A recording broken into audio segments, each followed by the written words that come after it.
Buenos días, estamos en una nueva entrevista del canal de YouTube de Hablando en Data y hoy estamos con Isaac Martín de Diego. Bueno, pues lo primero, Isaac, pues como siempre empezamos con la fase descriptiva, pues es un poco que te presentes, ¿no? ¿Quién eres, qué haces? Muy bien. Tu trayectoria. Muy bien, muchas gracias, Iván. Bueno, yo soy Isaac Martín, soy profesor en la Universidad Rey Juan Carlos y soy fundador y coordinador del Laboratorio de Ciencia de Datos. El Laboratorio de Ciencia de Datos es un grupo multidisciplinar. Dentro de la universidad estamos pues, informáticos, matemáticos, telecos, ingenieros industriales y nos dedicamos pues, a la ciencia de datos, a los fundamentos y a las aplicaciones de la ciencia de datos.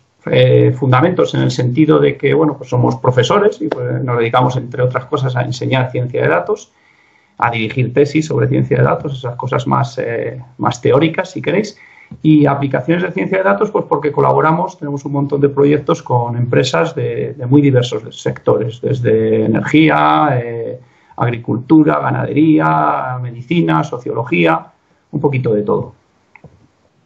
Vale.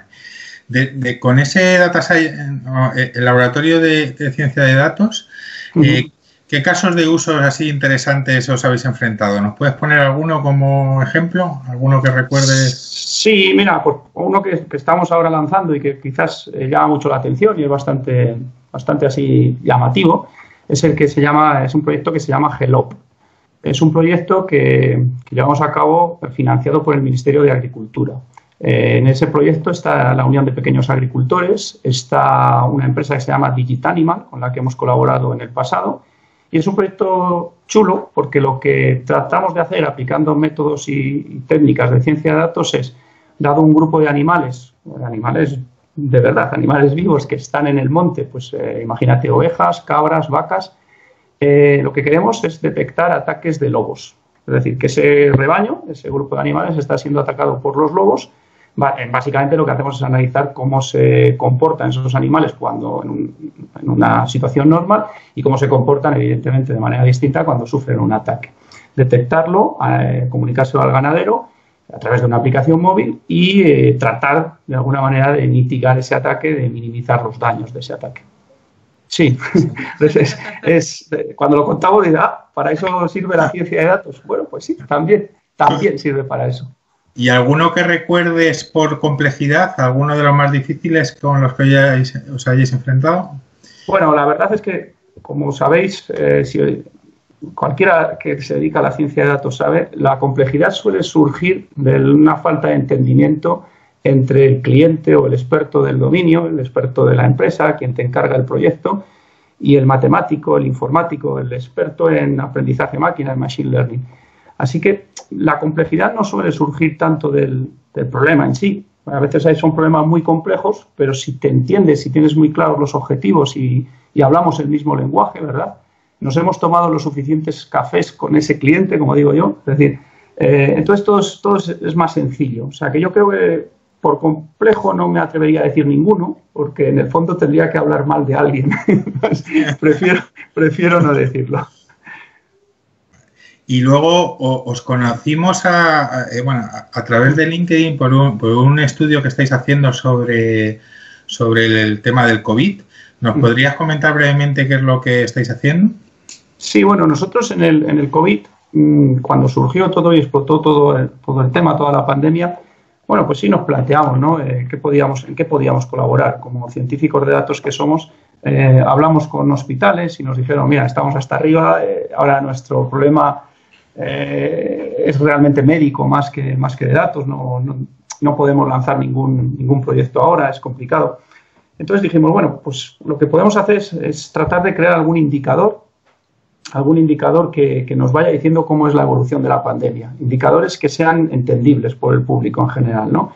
Entonces generamos un indicador de suficiencia sanitario, que lo que mide básicamente es el estrés extra que tiene, la presión extra que sufre el sistema sanitario por culpa de esta pandemia. Entonces esto es un poquito lo que hacemos, hacemos un cuadro de mandos, publicamos diariamente en nuestra página web y además comunicamos estos resultados a través de un pequeño resumen que mandamos al Ministerio todos los días. Muy bien. Bueno, esperemos que sea de utilidad para para los días que estamos viviendo todos, Sí. que también aporte, ¿no?, al Ministerio. Luego, en cuanto a tecnologías que usáis vosotros para vuestros proyectos. Sí, bueno, de todo. O sea, nosotros somos muy pragmáticos en ese sentido, no nos casamos con nadie. Es decir, normalmente usamos software libre, eso sí, es decir, usamos Python, usamos R, pues por ejemplo para el COVID estamos usando Python, estamos usando R, estamos usando GitHub, estamos usando Amazon Web Service y una tecnología que no solíamos usar nada y que ahora utilizamos mucho, que es pues todas las herramientas de comunicación, ¿verdad? De videoconferencia, pues claro, este proyecto lo hemos hecho cada uno en su casa, comunicándonos y siempre con los cascos, el micrófono abierto, mandándonos conferencias unos a otros pues, para organizarnos, ¿no? Muy bien. Y luego todos los que tratamos con datos, pues normalmente hemos vivido alguna anécdota o algún dato curioso que hayamos visto. ¿Recuerdas alguno en especial así que te llamara la atención? Bueno, yo empecé trabajando en medicina, empecé trabajando en la Facultad de Medicina de Valladolid, en el Instituto de Farmacoepidemiología. Entonces, imagínate, allí los datos eran muy curiosos, pues no sé, desde hombres embarazados hasta cosas muy raras, ¿no? Fallos que te encontrabas por los datos era muy común. Pero ahora, pues no sé, en los datos, por ejemplo, del COVID, que supongo que habéis escuchado, pues que hay datos bastante sospechosos. Por ejemplo, no sé, la normalidad de los datos chinos es muy sospechosa. Es decir, la curva en China sigue una distribución perfecta, ¿no? De libro. O, por ejemplo, todos los problemas que está habiendo ahora con datos pues principalmente de la comunidad autónoma catalana, ¿no? Los datos que vienen de Cataluña pues llaman la atención. No lo sé, pues, por ejemplo, recuerdo ayer había como 1.800 nuevos casos en toda España y 900 correspondían a Cataluña. Entonces, cuanto menos es sorprendente. Bueno, pues ahora, Isaac, pasamos a la fase de diagnóstico. Así que lo primero que nos gustaría saber es cómo crees que está el mundo del Machine Learning, el Big Data, todo lo relacionado con los datos en la universidad actualmente. ¿Te refieres a la universidad como entidad, el uso que hace la universidad Eso es. de los datos? A ver, la universidad, que duda cabe, es una entidad que tiene un volumen de datos brutal, ¿de acuerdo? Y me consta que algún análisis hacen de esos datos.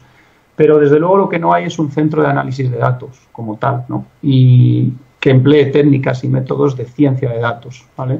Entonces, a ese nivel yo creo que queda mucho camino por desarrollar. Se hacen análisis muy básicos, pero creo que está en una fase muy primigenia de todo lo que puede lograrse dentro de la universidad analizando datos. Vale, entendido. Y bueno, la verdad es que creo que buena parte de las preguntas de esta parte ya las hemos ido respondiendo. De hecho, así leyéndolos un poco. Así que yo creo que vamos a saltar casi a la última, que es... dime lo menos data-driven que hayas visto en tu vida. Bueno, lo menos data-driven que yo haya visto en mi vida. Yo siempre pongo el mismo ejemplo, ¿vale? Yo empecé en esto en el análisis de datos en 1994, ya hace unos cuantos añitos, ¿vale? Entonces, en esa época, lo menos data-driven que había era un médico con SPSS. Yo siempre digo esto.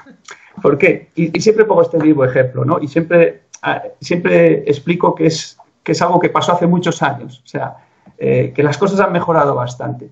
Pero me gusta el ejemplo porque llama la atención sobre un experto en su dominio, un experto médico en este caso, que hace uso de la tecnología sin conocerla, sin entenderla, simplemente porque puede. Es decir, yo tengo un ordenador, doy a un botón y me aplica un método, un algoritmo que desconozco, pero me lo aplica para hacer un análisis de datos que me interesa mucho, ¿no? No tengo ni idea de lo que estoy haciendo, pero oye, mira, queda bonito, queda bien, y para mí eso es muy peligroso, es muy, muy peligroso y quizás me gusta llamar la atención y siempre digo esa frase, un médico con SPSS. ¿Cuál es el algoritmo que usas más a menudo? Bueno, yo en mi tesis doctoral trata sobre máquinas de vector soporte. Entonces, este es un algoritmo porque le tengo especial cariño, ¿no? Entonces, bueno, pues siempre que puedo, digo, oye, pues prueba una SVM a ver cómo va. Pero luego nosotros en el laboratorio usamos mucho, por ejemplo, Random Forest. Los bosques aleatorios suelen dar muy buenos resultados, suelen ser bastante interpretables. Trabajamos, por ejemplo, también en esta parte, en la interpretabilidad de esos modelos, en lo que viene llamándose en los últimos años el Explainable Machine Learning o el Explainable Artificial Intelligence, la parte explicable. Y los bosques, los árboles, son bastante explicables. Pero bueno, si tuviera que decirte cuál es el que más se usa, probablemente sea cualquiera que se te ocurra de limpieza y depuración de datos, que al final es lo que más se hace. Al final es lo más laborioso y lo que estamos todos los días haciendo, ¿no? Limpiando y depurando. Perfecto. Muy bien. Pues pasamos a la fase predictiva. Aquí vamos a ver cómo ves el futuro. Y bueno, pues eso, ¿cuáles serían las próximas tendencias que crees que van a ocurrir en el mundo del Machine Learning, inteligencia artificial? ¿Qué cosas crees que están por venir? Bueno, ahora se está trabajando mucho, creo, en la parte del streaming Machine Learning, ¿no? De la mejora de los modelos que ya tienes, ¿no? Que te llegan nuevos datos y aquello tienes que actualizarlo. Entonces, en esto yo creo que puede ser una de las siguientes etapas, ¿no? Ya no me conformo. Es decir, que las empresas, de alguna manera, si recordáis o si tenéis en mente el ciclo de vida de un proyecto de ciencia de datos, las empresas se quedan muy bien con el ciclo. Dicen, vale, tengo que entender el negocio, conseguir datos, depurarlos, construir un modelo, evaluarlo, testearlo, hacerlo explicable y llevarlo a desarrollo. Muy bien, lo consigo, ya lo tengo. Y ya. Y la empresa se queda ahí y no ve como yo siempre digo, no ve la curva, si queréis, o las flechas que indican que aquello no se acaba, que es un ciclo. ¿Vale? Yo creo que es probable que en los próximos años las empresas empiecen a entender que esto es un ciclo y que una vez que tienes tu modelo empieza a funcionar. Y como yo digo muchas veces, el mero hecho de que el modelo funcione lo degrada. Porque si estás pensando en un modelo médico en el que tu modelo predice la mortalidad asociada a una operación médica y tú se la comunicas al paciente, el paciente no se va a operar si le dices que su probabilidad de muerte es elevada. Y tu modelo, de alguna manera, empezará a fallar, porque tu modelo lo que quiere es que el paciente se opere y se muera. Porque eso haría que el modelo funcione bien. Eso haría que el modelo tuviera éxito. Pero claro, el paciente dirá, no, si la probabilidad es tan alta de muerte, pues coño, no me voy a operar, ¿no? Entonces, esa necesidad de reentrenamiento de los modelos es probable que sea una de las tendencias futuras. Hay otra que es esta parte en la que está trabajando mucha gente de empaquetarlo todo, ¿no? De hacer pues una especie de ML flow, ¿no? Del machine learning, del flujo del machine learning, ¿no? Que también supongo que cobrará fuerza en un futuro. Vale. Y luego, en cuanto a sectores, bueno, nosotros venimos un poco del sector de las telecomunicaciones, del sector de la banca, pero, y bueno, ahí ya se están haciendo bastantes cosas en Machine Learning. ¿Y qué sector crees tú que en el futuro todavía hay mucho por hacer en el mundo del Machine Learning, ¿no? Bueno, pues aunque parezca increíble, porque es uno de los sectores, yo creo, donde realmente la estadística, pues de alguna manera surgió y la estadística es donde más utilidad puede tener. Yo creo que en el sector sanitario, en el sector, todo lo que tenga que ver con salud, es decir, la cantidad el volumen de datos que se recoge es brutal y el volumen de datos que se desperdicia creo que también es brutal. No sé si merced a esta pandemia del COVID y a toda la problemática que ha surgido, ya no solo en España, a nivel mundial, es probable que sea un empujón para que la ciencia de datos entre con mucha fuerza en ese sector, en el sector sanitario, donde ya está, pero creo que todavía tiene mucho recorrido. Muy bien. Y ya que estamos, que estamos viviendo la época que estamos viviendo, que estamos justo ahora pues con la pandemia del COVID, ¿te atreverías a dar alguna previsión sobre el COVID, alguna fecha? Sí, ningún problema. Fecha, ¿cuál quieres? Es decir, a ver, hay una cosa innegable y es que es algo biológico. Es decir, este mal bicho es un virus, no deja de ser un virus. Entonces, probablemente quien mejor lo conoce sean los epidemiólogos, los biólogos, y son los más capacitados para dar una fecha, ¿verdad? Luego hay una parte social, una parte de comportamiento de la sociedad. Lo vimos el domingo, ¿no? Se dejó salir a los niños y parecía que habíamos aprendido la lección, pero hubo ciudades, hubo posiblemente algunos casos aislados, pero la gente luego hace lo que quiere, con lo cual es muy complicado dar predicciones. Mi predicción, si quieres, va más en la línea de que en un futuro, no solo para el COVID, probablemente debería ser ya, ¿vale? Pero en un futuro muy cercano, para el COVID y cualquier otra pandemia, lo que vamos a necesitar van a ser un montón de científicos de datos encargados de analizar los datos que se estén generando. Esa sería eso sí me atrevo a predecirlo, al menos esa necesidad. Y si quieres voy más allá, en el sentido español, aquí en España, me atrevería a predecir que a pesar de existir esa necesidad, la inversión en ciencia de datos va a ser escasa. Y ojalá me equivoque. Ojalá me equivoque. ¿Y alguna fecha de salida de cuándo va a volver esto a un poco a estar en la normalidad? Bueno, nosotros desde el principio utilizábamos como información, ¿verdad?, para predecir qué iba a pasar, pues todos estos datos chinos, porque al final la pandemia en China iba adelantada y por lo tanto podías utilizar ciertas predicciones. Nosotros habríamos predicho que en torno a estas fechas, es decir, a finales de abril, el gobierno estaría en disposición de dar anuncios para liberar el confinamiento. Es decir, nosotros nos basábamos en la fecha en la que el gobierno chino había anunciado el levantamiento de ciertas restricciones. Esa fecha coincidía con un índice de suficiencia sanitario, es decir, con un valor de suficiencia sanitario por encima del 93%. España hoy ha superado el 60%. Es decir, todavía nos queda un camino. A nivel nacional nos queda un camino. Hay comunidades que están más avanzadas, hay otras comunidades que están menos avanzadas.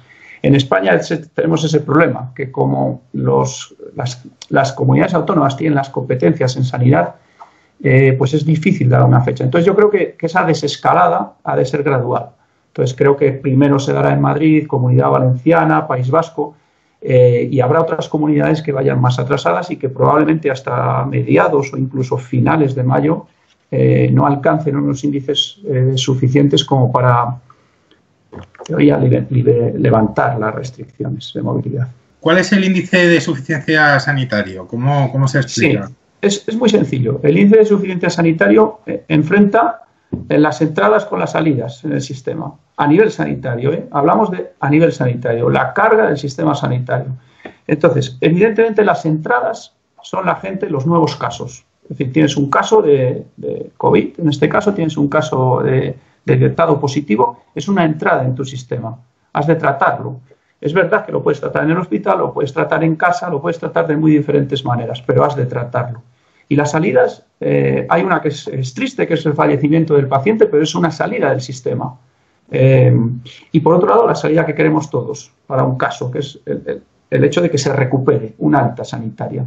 Entonces, si tú enfrentas las salidas con las salidas con las entradas, ¿de acuerdo? Esto te da un índice, y te da un índice que puedes ir acumulando a lo largo de los días, viendo cómo se está sobrecargando el sistema. Por ejemplo, Castilla y León, de donde yo soy, lleva, si no recuerdo mal, hablo de memoria, pero creo que hoy, a día de hoy, 28 de abril, lleva 22 días seguidos con un índice de suficiencia sanitario decreciente y además por debajo de 1. ¿Qué quiere decir? Que lleva 22 días con más número de entradas que de salidas en el sistema. Está claro que el sistema está colapsado. Luego hablas con los hospitales de Castilla y León, y te dicen que no, que están cerrando salas COVID y que están cerrando plantas COVID. Y dices, bueno, pues en algún sitio tendréis a los nuevos casos. Pero cada día estáis reportando más nuevos casos que recuperaciones o que fallecimientos. Con lo cual, al final aquello necesariamente se colapsará. Bueno, y por último, pues pasamos a la fase prescriptiva. A ver con qué puede sorprendernos.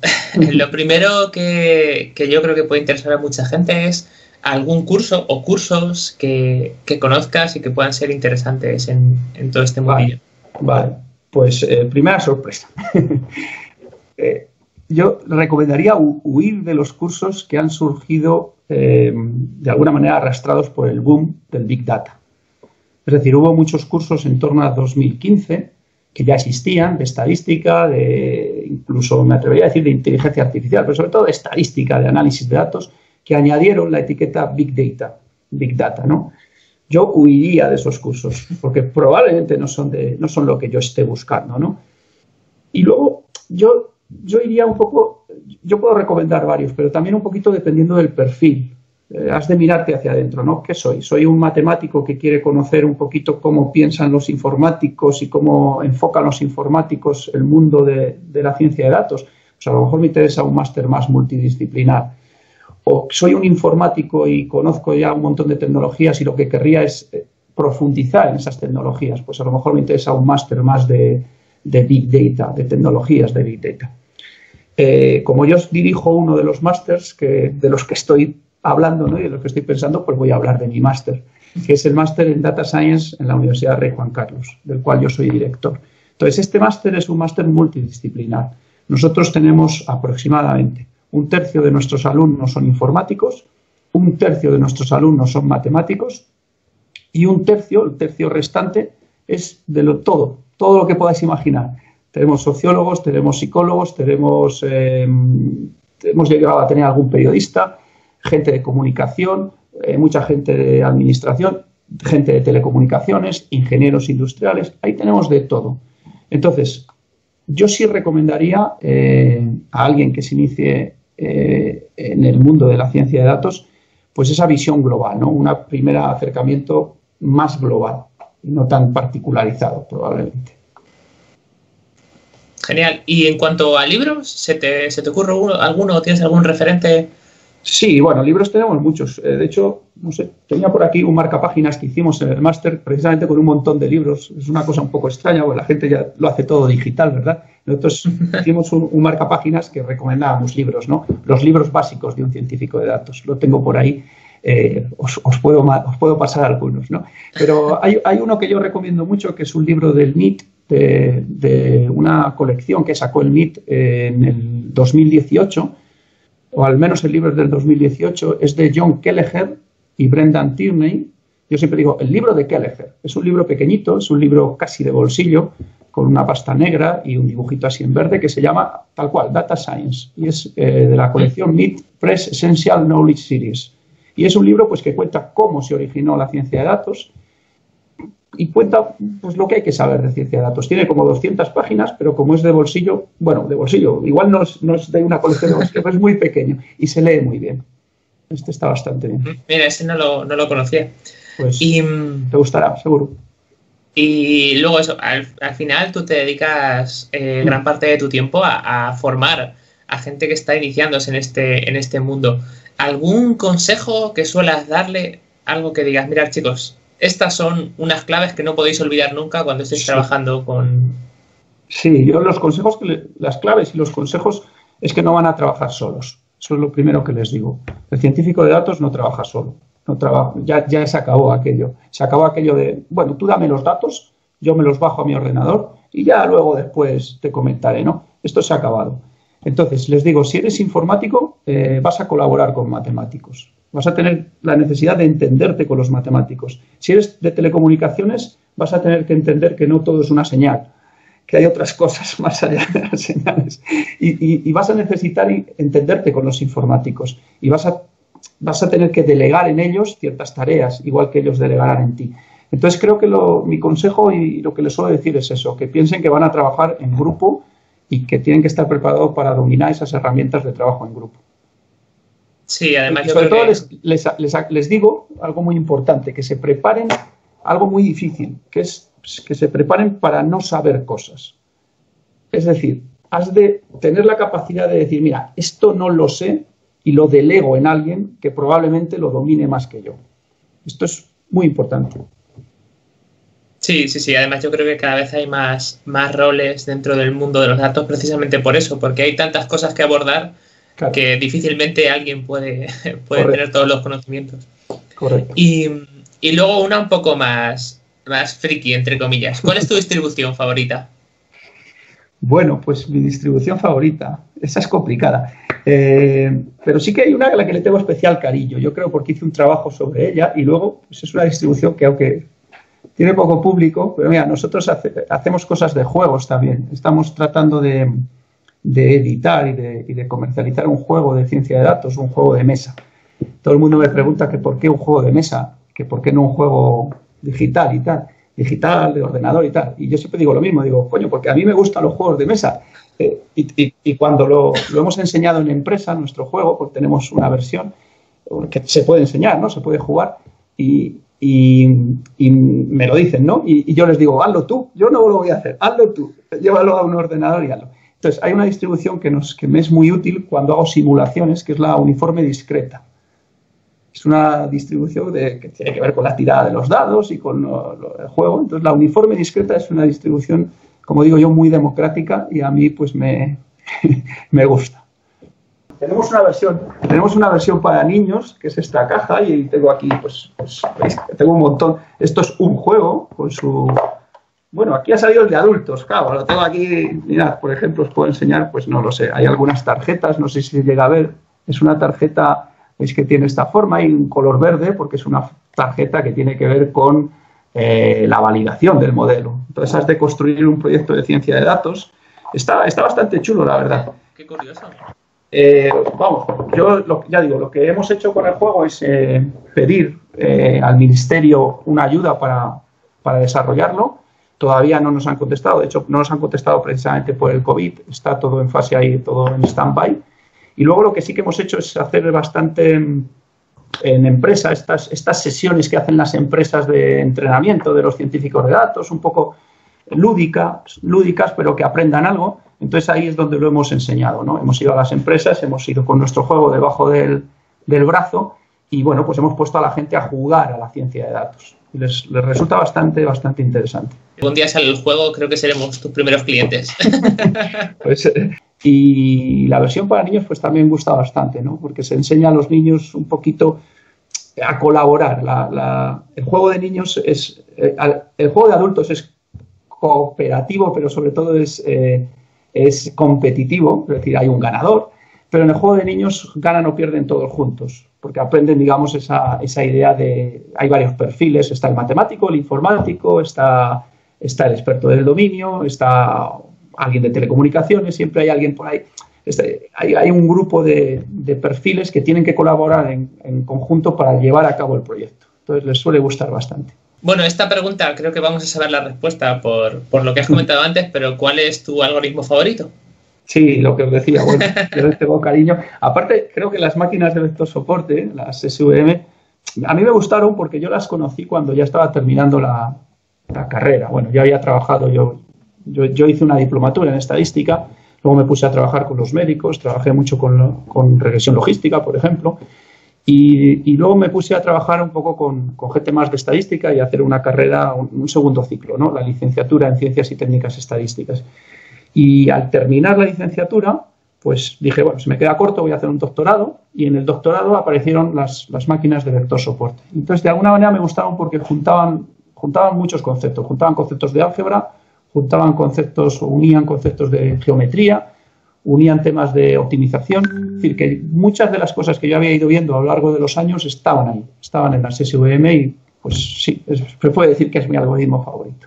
Y bueno, esta última pregunta, a ver si tenemos respuesta, porque una de las cosas que ahora mismo, como bien has dicho antes, hay un montón de gente analizando datos sobre el COVID e intentando aportar lo que se puede desde la perspectiva de un científico de datos. ¿Y alguna recomendación a toda esa gente que se ha lanzado a esa ardua tarea de intentar aportar algo de valor con este tema? Sí. Yo he analizado datos, como os decía antes, toda mi vida.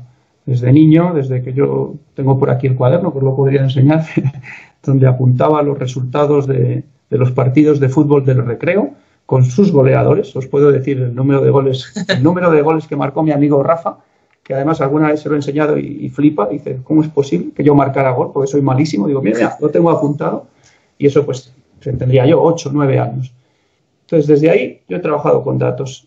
Y he trabajado con empresas de telecomunicaciones, he trabajado con empresas de seguros, he trabajado con empresas de energía. Y creo que las que más satisfacción me ha dado ha sido cuando he trabajado con datos médicos, ¿de acuerdo? En datos de medicina. Porque, como dice Javier Moguerza, que es el director, es catedrático de estadística y es codirector conmigo, coordina el laboratorio, los datos salvan vidas. Es decir, es verdad que los respiradores salvan vidas, pero los respiradores salvan vidas cuando ya no hay más remedio, ¿verdad? Los datos te ayudan a prevenir. Entonces, yo creo que los datos salvan vidas. Entonces, quizás mi recomendación sería probablemente la necesidad de trabajar con los datos durante la pandemia, está claro, durante todo el problema, con posterioridad, porque seguro que hay infinitos análisis posteriores, pero también hemos de trabajar en la detección rápida de los nuevos casos, probablemente en el rastreo a través de aplicaciones móviles, supongo que me consta que se está haciendo a nivel europeo un proyecto para que si alguien da positivo, entonces su móvil sirva para informarnos e informar a la sociedad y a sus compañeros, a quien sea, a sus contactos de por dónde se ha movido, ¿verdad? Y luego, pues todas estas cositas que voy diciendo, al final lo que necesitan es un ejército de científicos de datos, ¿verdad? Entonces, otra cosa importante de ciencia de datos, y en este área mucho más, es tener en la cabeza que hay muy pocos generales y que todos somos soldados, ¿vale? Todos somos soldados, todos ponemos nuestro granito de arena.